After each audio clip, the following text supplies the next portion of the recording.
आछी पनि पुस्नुपर्छ, भाँडा पनि मान्नुपर्छ। पर्छ त यार, विदेश आएपछि गर्नु पर्दैन त्यति। तर मलाई नेपालीको एउटा कुरा चाहिँ होइन, बब्बाल राम्रो लाग्ने बानी चाहिँ जे काम पनि गर्छु भन्छ क्या। ए छ्याछु त्यस्तो चाहिँ गर्दैन होला। अब कोही कोही अब 1-2जना त्यस्तो हुन्छ, तर प्रायः जस्तो मान्छेहरू चाहिँ होइन गर्ने हुन्छ सबैजना।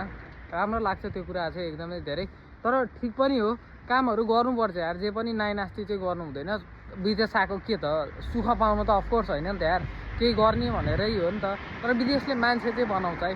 अब नेपालमा मेरै इक्जाम्पल दिन्छु, कलेज गयो, आयो, खायो, सुत्यो, घुम्यो, हिँड्यो होइन, केही थिएन नि त काम। तर अब यहाँ आएर जस काम नगरी निन्द्रा लाग्दैन क्या, काम भएन भने खाना नि पाइँदैन भन्ने हुन्छ नि त एउटा। तर एउटा यो चाहिँ सिकाउँछ। तर नेपाल पनि यस्तै हुनु पर्यो यार, सबैजना हुन्छ नि। अब एउटा कुरा चाहिँ तर रोजगारी छैन, केही छैन, यताउति हो नि त। तर ठिक छ गाइज होइन, तर विदेशले मान्छे चाहिँ बनाउँछ है। Thank you so much.